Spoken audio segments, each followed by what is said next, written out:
Je suis dans la joie, une joie immense. Je suis dans l'allégresse, car mon Dieu m'a libéré. Je suis dans la joie, une joie immense. Je suis dans l'allégresse, car mon Dieu m'a libéré.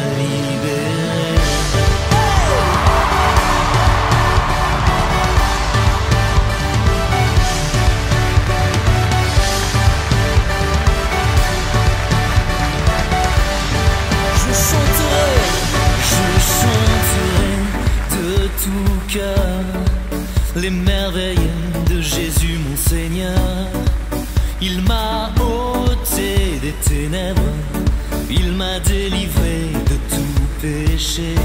Je chanterai de tout cœur les merveilles de Jésus mon Seigneur. Il m'a ôté des ténèbres, il m'a délivré de tout péché. Je suis dans la joie, une joie immense. Je suis dans l'allégresse, car mon Dieu m'a libéré. Je suis dans la joie, une joie immense. Je suis dans l'allégresse, car mon Dieu m'a libéré. Est-ce que vous êtes dans la joie?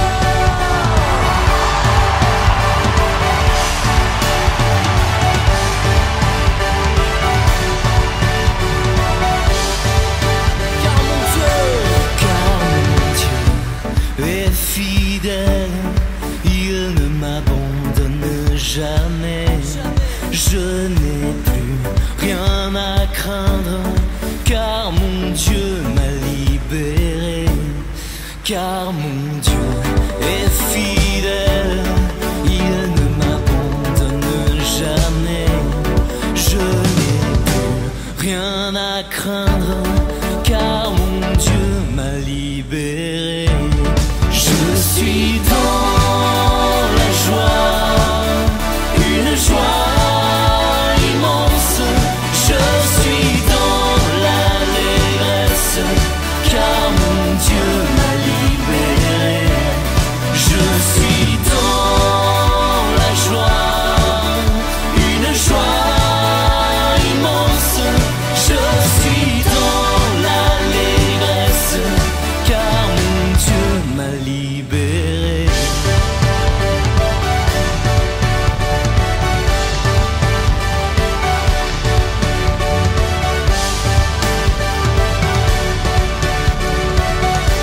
Je suis dans la joie, je suis dans la joie, une joie immense. Je suis dans l'allégresse, car mon Dieu m'a libéré. Élevons nos mains vers notre Dieu.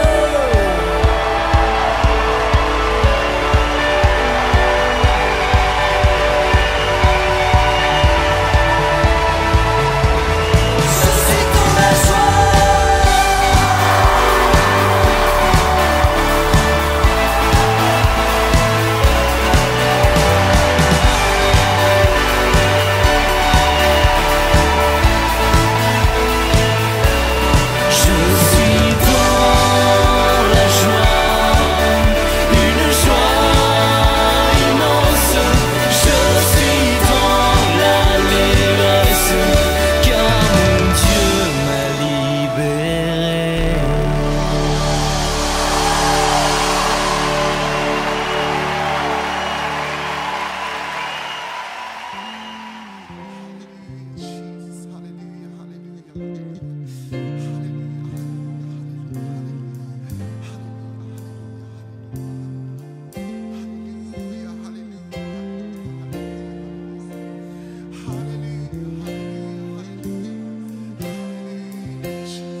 ténèbres ont reculé devant l'œuvre de la croix, devant l'agneau immolé qui s'est sacrifié pour moi.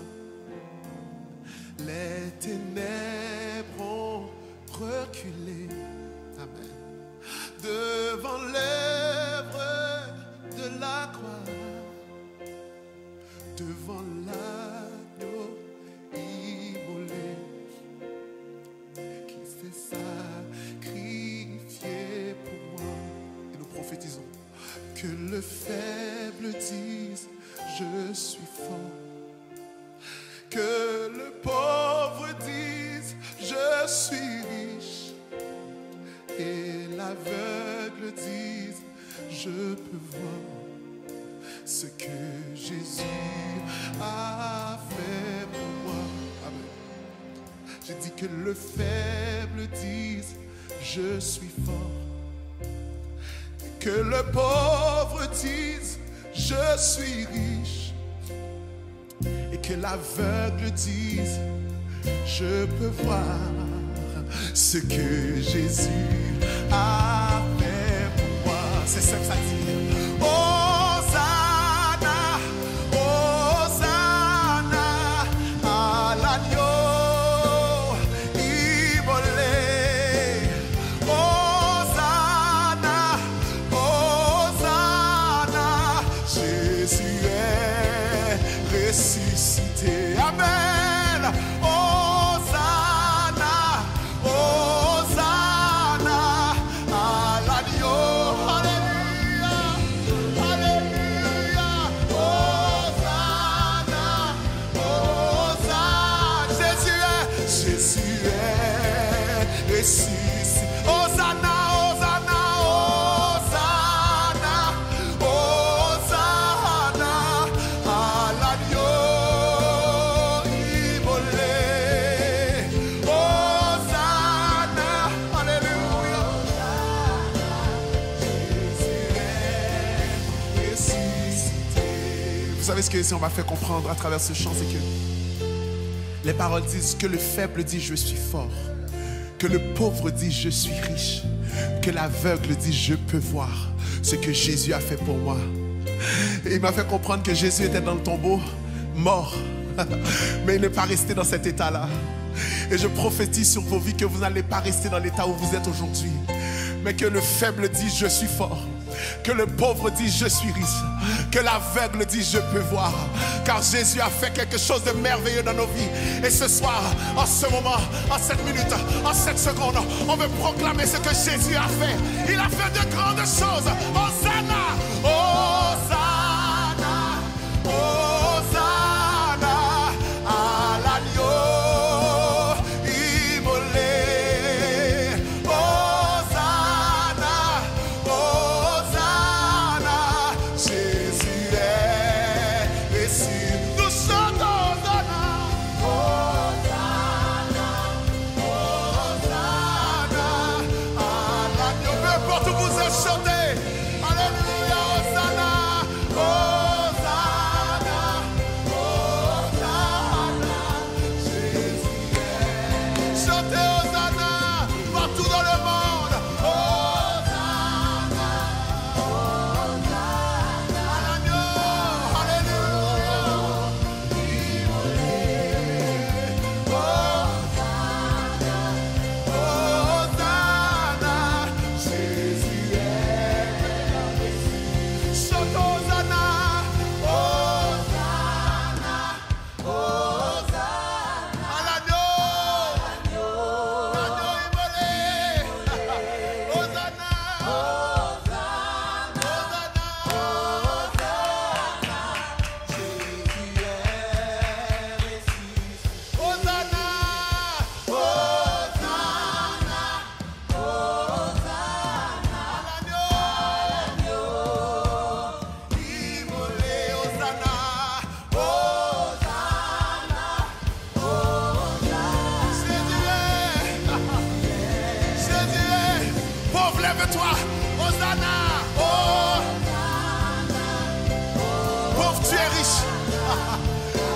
es fort. Malade, tu es guéri. Amputé, tu peux marcher. Hosanna, Jésus. Je prophétise la vie. Je prophétise la vie. Je déclare la vie. Hosanna, Hosanna, la vie de Jésus. La vie sera en toi maintenant. À l'agneau.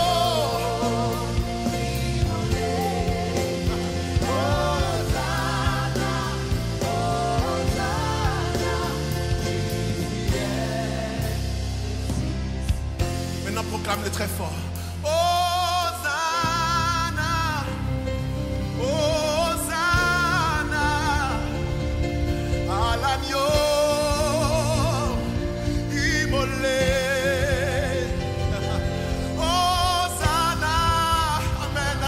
Hosanna, Jésus est ressuscité. Amen. Nous déclarons.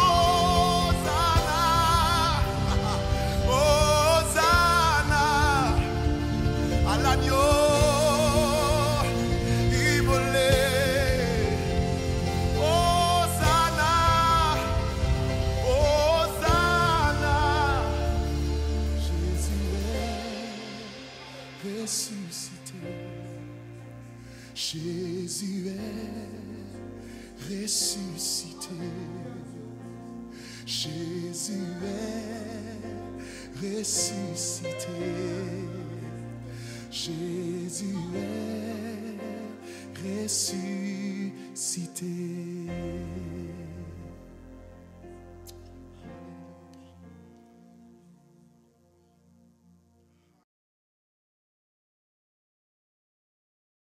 Amen.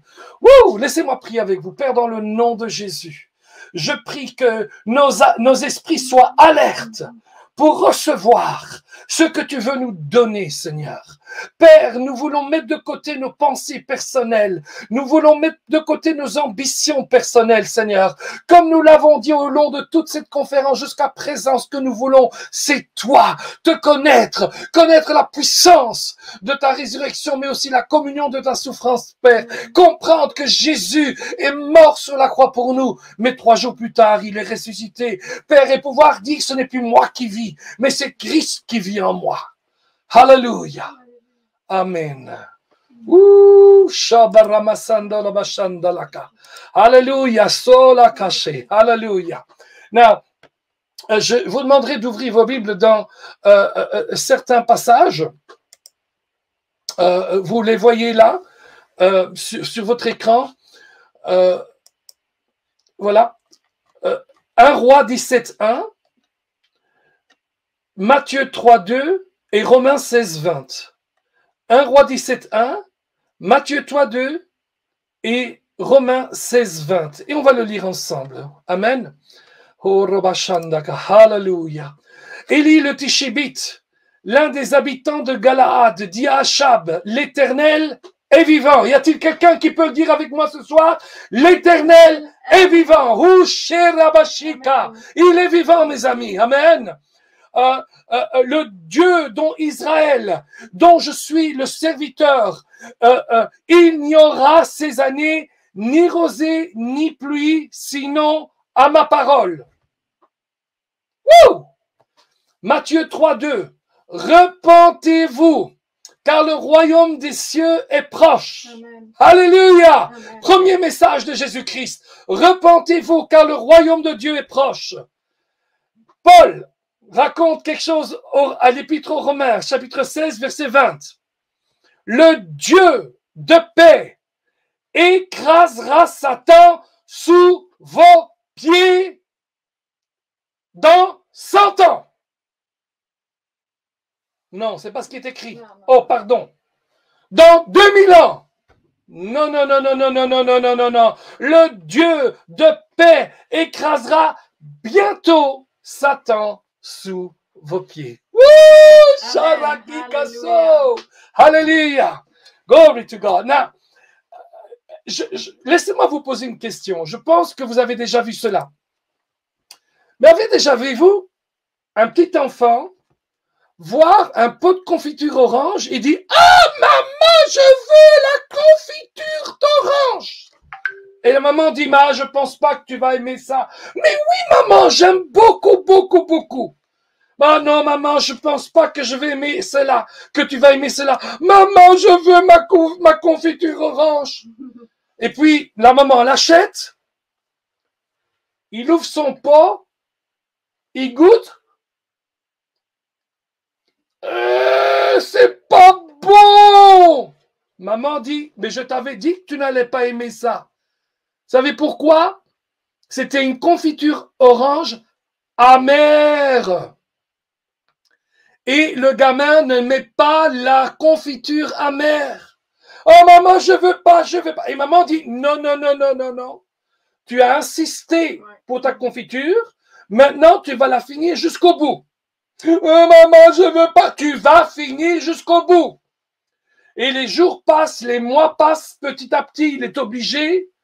Mais un jour, le petit a découvert qu'il y a quelque chose d'écrit sur le pot de confiture. Qu'est-ce qui est écrit à votre avis? 14 du 11 2020. Et on est déjà au mois de avril 2021. Et maman, je ne dois plus la manger. La confiture est périmée. Il y a une date d'expiration sur la confiture. Et il était tellement content de s'en débarrasser. Un jour, Jésus est mort sur la croix.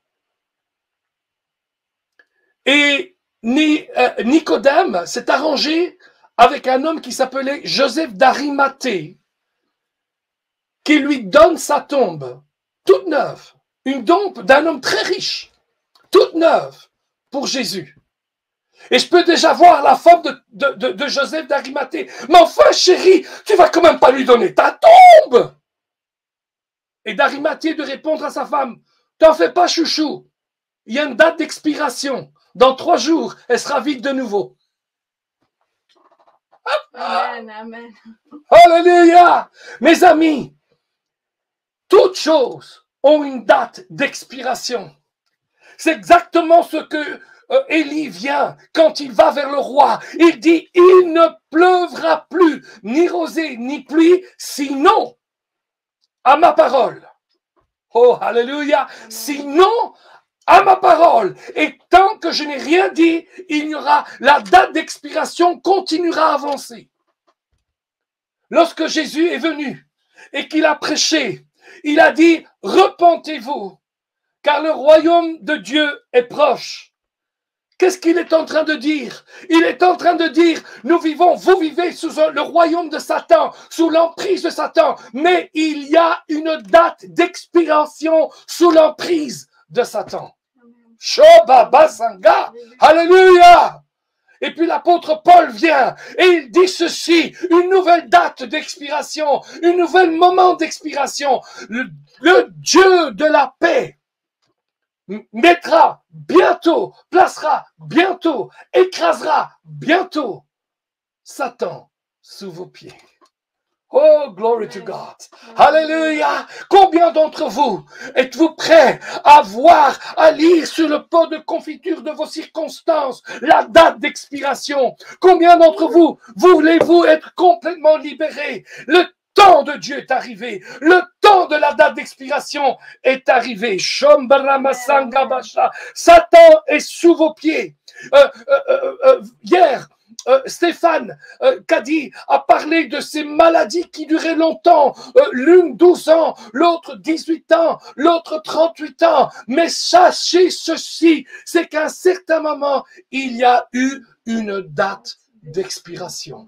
Oh, alléluia! Une date d'expiration. À un certain moment, Jésus est venu. Et à cet homme qui était malade, estropié, paralytique depuis 38 ans, Jésus est venu, lui a dit, aujourd'hui, c'est la date d'expiration. Ta maladie n'a plus de pouvoir sur toi. La date est écrite là. Tu ne dois plus manger tous les jours de cette maladie. Tu ne dois plus manger tous les jours de cette confiture amère. Tu ne dois plus manger de cette vie amère. La date d'expiration est arrivée.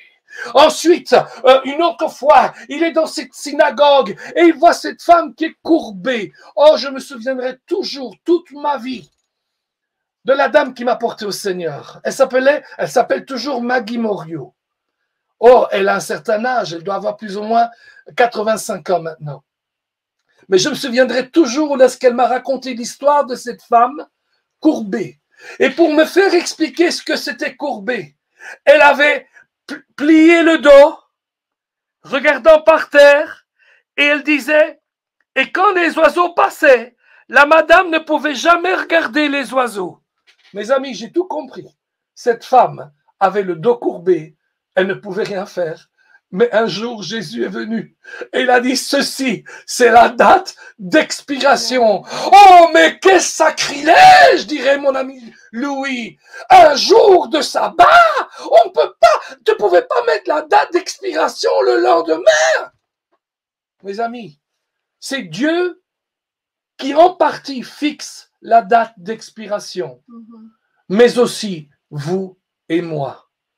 Si cette femme a été libérée le jour du sabbat, c'est parce que le jour du sabbat, elle est entrée dans la synagogue où se trouvait notre Seigneur Jésus. Et en allant ainsi, elle a mis fin à sa douleur. La date d'expiration était arrivée. Oh, et puis il y avait cette femme qui habitait Capernaum. Capernaum, c'était le quartier général de Jésus. Cette femme, la Bible dit, avait entendu parler de Jésus. Et dès le moment où elle a entendu parler de Jésus, elle a fixé sa date d'expiration. Mes amis, lorsque nous crions que ton règne vienne, le règne est déjà venu une fois. Le règne est déjà venu avec Jésus. Mais il y a encore beaucoup plus de ce que le Seigneur veut faire. Mais mes amis, quand cette femme a entendu parler de Jésus, elle a entendu parler de Jésus et elle a cru et elle a fixé sa date d'expiration. Qu'est-ce qu'elle avait entendu? Elle a entendu beaucoup de choses parce que c'est à Capernaum qu'un officier royal, un officier, comment on appelle ça, un centurion romain est venu vers Jésus lui dire, Jésus, maître, mon serviteur est malade. Jésus lui dit, je m'en vais le guérir. Il dit, non, non, tu ne peux pas venir, mais dis un mot et mon serviteur sera guéri. Quand il a dit ça, mes amis, cet homme a mis une date d'expiration dans la maladie de son serviteur. Dis un mot, et dès que le mot est dit, mon serviteur sera guéri. Ouh, dis un mot, mes amis. Dites-le à Dieu. Dis un mot, et mon serviteur sera guéri. Oh, hallelujah. Et puis, Jésus a guéri cet homme à la distance. Amen. Cette femme a entendu ça. C'est toujours à Capernaum que cette femme a entendu qu'à un certain moment, il y avait une dame, la belle-mère d'un homme qui s'appelait Pierre, qui était atteint d'une forte fièvre. Et Jésus est venu et il menace la fièvre. Et la femme est morte, est guérie, pas morte, guérie. Amen. Et la femme est guérie. Et puis, tous les malades sont venus, tous les possédés sont venus, tous ceux qui étaient atteints, opprimés par les démons sont venus. Cette femme a entendu tellement d'histoires à Capernaum.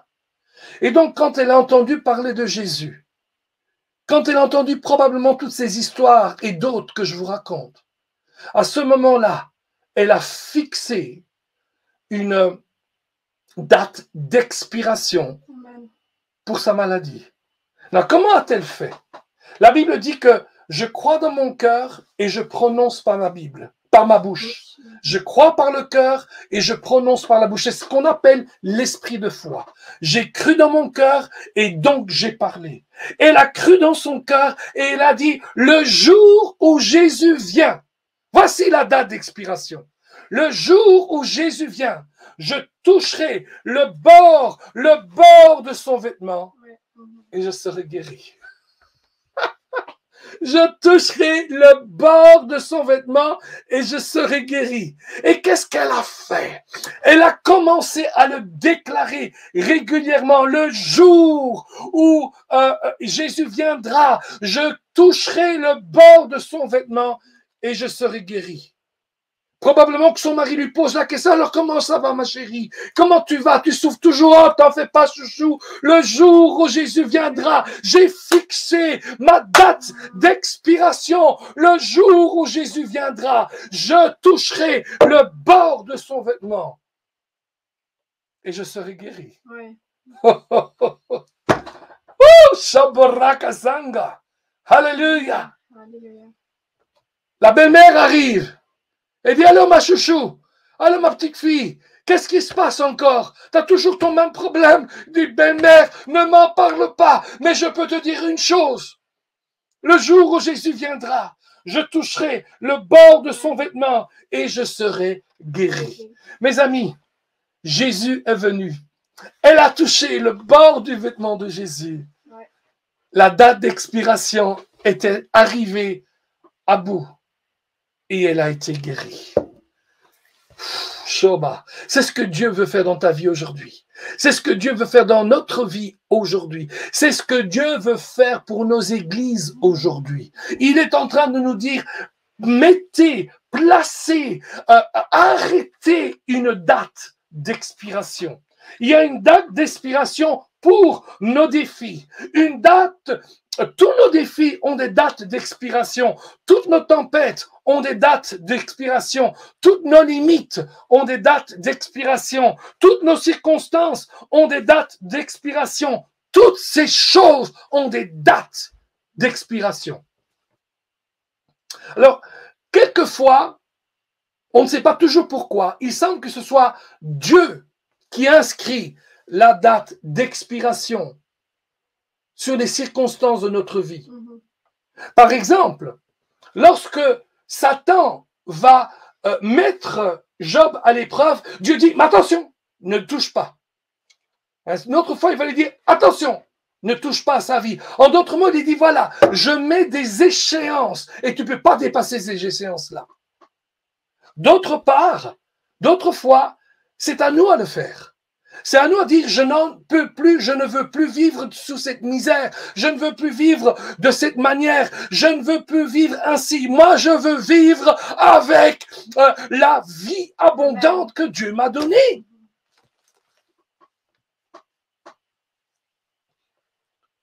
Lorsque la jeune fille qui est ici à côté de moi, vous la connaissez, c'est ma fille Gabriella. Lorsqu'elle est née handicapée. Elle ne pouvait ni marcher, ni parler, et avait aucune motricité, ou pratiquement pas. Il y avait une date d'expiration, parce que si elle continuait comme ça, elle devait mourir vers l'âge de 15 ans. Mais Dieu avait arrêté qu'avant cette date-là, il y allait avoir un miracle. On n'a pas le temps d'aller dans tout le témoignage de Gabriella, mais je peux vous dire une chose.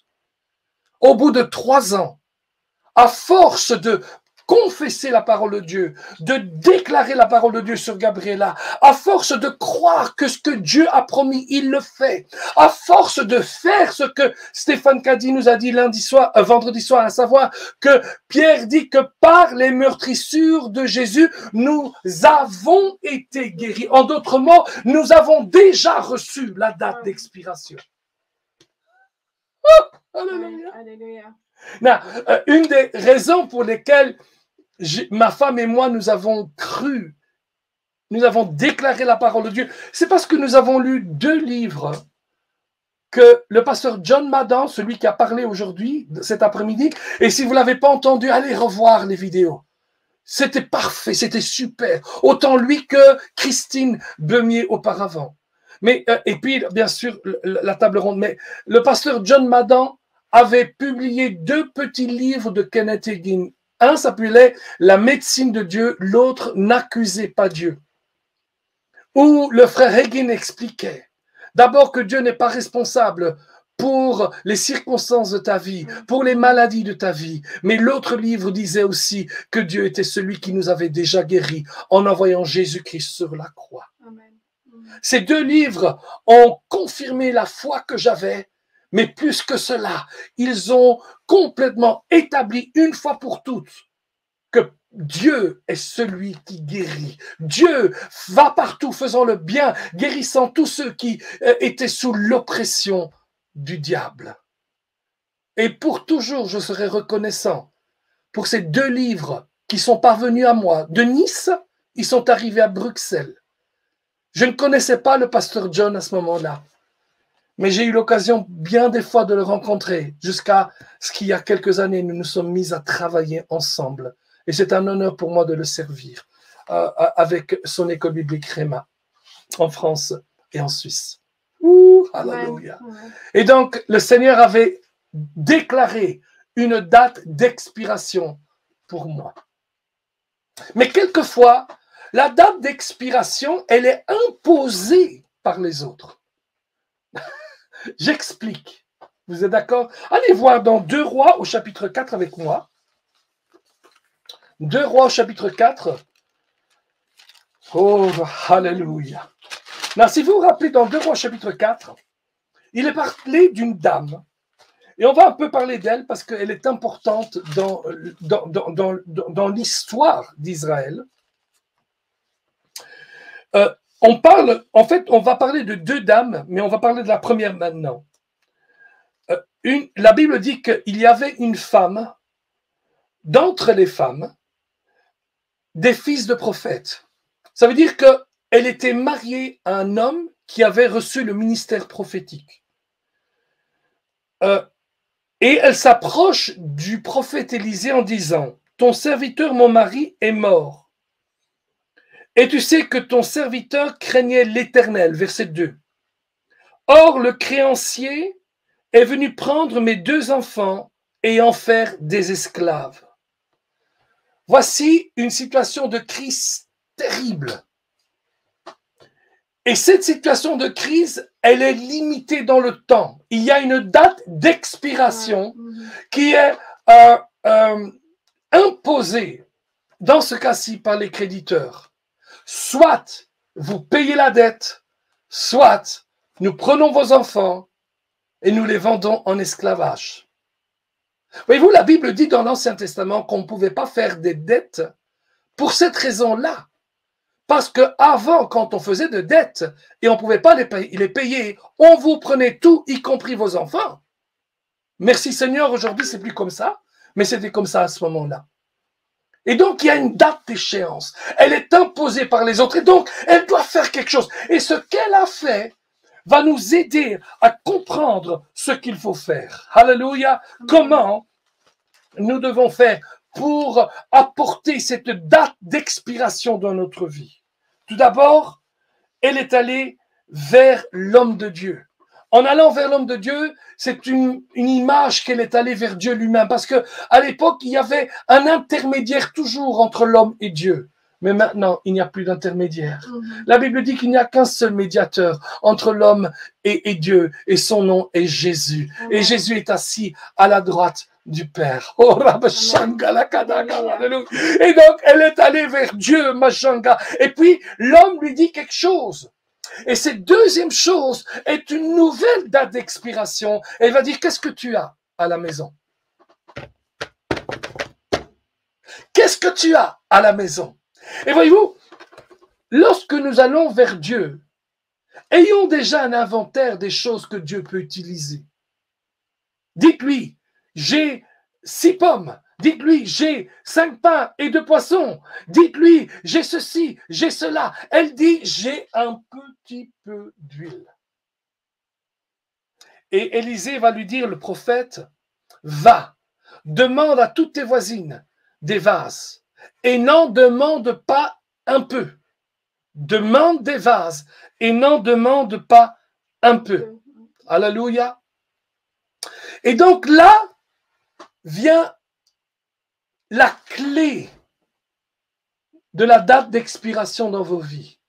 Et la clé, c'est ce que Jésus a dit, son premier message. Vous savez, le premier message de quelqu'un est certainement le plus important des messages. Il a dit, repentez-vous, car le royaume de Dieu est proche. Now, qu'est-ce que ça veut dire, repentez-vous? On a l'habitude de penser que se repentir veut dire demander pardon. Et souvent, c'est un peu juste. Mais quiconque lit un petit peu le grec ou a pu voir quelques commentaires, vous allez voir ici que repentez-vous, c'est métanoïa. Métanoïa, dites-le avec moi, métanoïa. Métanoïa. Métanoïa, ça veut dire faire un demi-tour complet. Alléluia. C'est un demi-tour à 180 degrés. C'est un changement total. Et faites attention à ces gens qui disent qu'il faut faire un changement à 360 degrés. 360 degrés, ça veut dire ça. Ça veut dire que je reste là où j'étais. Non, c'est à 180. On rebrousse chemin. On fait comme le saumon. On va contre-courant. Amen. Amen. Métanoïa veut dire changer de pensée. Ouais. Changer ta façon de penser. Voici la clé pour ta date d'expiration. Et cette clé, c'est de changer ta façon de penser, de changer votre façon de penser. Alléluia. Oh, Ramasangana Kasha. Amen. Il lui dit, va demander des vases autour de toi. Elle se dit, mais quoi? Demander des vases autour de moi? Mais ça va pas! Je n'ai qu'un petit peu d'huile. Il dit, va demander. Ouvre ta tête, ouvre tes pensées, ouvre ton intellect, ouvre ton esprit, ouvre pour la parole de Dieu. Lorsque Dieu te parle, tu dois faire métanoïa. Lorsque Dieu te parle, tu dois changer ta façon de penser. Tu dois apprendre, je dois apprendre que s'il y a quelqu'un qui va s'aider, c'est moi et pas lui. Amen. Lui, Amen. il connaît les choses justes. Sa sagesse, sa science, son omniscience est beaucoup plus grande que la mienne. Amen. Et donc, la première chose qu'elle a dû comprendre, c'est que pour aller de l'autre côté, pour pouvoir remplir la date d'échéance dans cette confiture que je n'aime pas, dans cette dette que je n'aime pas et que son mari a laissé tomber, elle devait changer sa manière de penser. Et c'est pas tout. Et il dit, et n'en emprunte pas un peu. C'est pas tout. De changer façon de penser, mais Dieu veut que nous pensions grand. Comme Timo parlait à tantôt des rêves. Il veut que nous ayons des grands rêves, Ouais. des grandes choses. Alléluia. Amen. Et il a dû demander beaucoup, et beaucoup, et beaucoup de vases. Et vous connaissez ce qui s'est passé? Elle est arrivée jusqu'à la date d'expiration, quand il n'y avait plus de vase pour son huile. Et lorsqu'il n'y a plus de vase, elle a eu assez d'huile pour payer les dettes et pour vivre correctement, elle et ses deux enfants. Ouh, Shambarabashanda Labashanga. Alléluia. Alléluia. Changement de pensée. Amen. Lorsque Jésus était à Bethesda, il voit un homme qui est paralytique depuis 38 ans. Écoutez-moi, parce que c'est important. On va prendre quelques minutes pour essayer de déterminer le profil de cet homme. Qui était cet homme? On sait tout d'abord que ça faisait au moins 38 ans qu'il était malade. On sait que tout le monde le portait. On sait qu'on le portait régulièrement, si pas tous les jours, à la piscine de Bethesda. Il savait qu'à la piscine de Bethesda, un ange venait remuer les eaux de la piscine. C'était la date d'échéance pour le premier qui tombait, il se jetait dans l'eau. On sait aussi qu'il croyait vraiment que Dieu guérissait. Il a vu des guérisons. Il dit à chaque fois que l'ange vient et que je veux y aller, il y en a d'autres qui viennent avant moi. Donc, il a vu des guérisons. On sait aussi qu'il n'était pas complètement paralysé. On sait que, par exemple, il dit, quand l'ange vient et bouge les eaux et que j'y vais, il est fort probable qu'il savait ramper avec ses mains et qu'en fait, il était paralysé de la taille vers le haut. De la taille vers le bas. Mais en haut, son buste n'était pas paralysé parce qu'il pouvait aller vers l'eau. Mhm. Remarquez aussi une chose terrible. Lorsque Jésus lui a dit, veux-tu être guéri? Il dit, je n'ai personne pour m'aider. Il y a toujours quelqu'un qui se jette à l'eau avant moi. Et vous savez quoi? Je pense que là, nous avons probablement une des raisons les plus importantes pourquoi le Seigneur veut nous guérir. Parce qu'il sait que très souvent, la maladie a tendance à rendre des gens égoïstes. Personne ne s'est dit en 38 ans, tu sais quoi? Ça fait déjà quelques années que tu attends. On va te jeter une fois dans l'eau dès que l'ange vient. Non, non, non. Peut-être quelqu'un c'était pour une petite tendinite. Quelqu'un c'était peut-être pour un petit mal de tête. Ou un mal au cou. Mais ils se sont allés toujours avant lui. C'est pour ça, je crois que Dieu veut nous guérir aussi. C'est parce qu'il ne veut pas que nous développions une attitude égoïste ou bien égocentrique. Amen. Mais ce jour-là, Jésus a signé, a arrêté sa date d'échéance. Alors, qu'est-ce qu'il fait? Il dit à cet homme, lève-toi, prends ton lit et marche. Lève-toi, prends ton lit et marche. Il donne 3 ordres. Now, je pense qu'une des manières de comprendre les 3 ordres de Jésus, c'est de comprendre que l'homme a été créé en 3 parties. Une partie spirituelle, l'homme est un être spirituel. Une partie de l'âme, l'homme possède une âme et aussi un corps. Et lorsqu'il dit « lève-toi », c'est à l'esprit de l'homme qu'il parle. La Bible dit que lorsque le corps d'un homme est abattu, son esprit le relève. Amen. Mais, la Bible dit, si l'esprit de l'homme est abattu, qui le relèvera? Qui relèvera le corps? Qui relèvera l'esprit? Et lorsque Jésus voit cet homme, Jésus comprend que l'esprit de cet homme est abattu. Voilà pourquoi il n'a jamais pu relever son corps. Et Jésus parle à son esprit, dit, lève-toi. Et là, directement, l'esprit de l'homme a obéi à la parole de Jésus. La date d'échéance était arrivée. Ensuite, deuxième chose, il dit, prends ton lit. Prends ton lit. Ça fait 38 ans que c'est son lit qui le porte. Maintenant, c'est lui qui doit le prendre. Mais comment va-t-il faire? Jésus, mais tu ne comprends pas. Il a dû changer sa façon de penser. Changer sa manière de penser.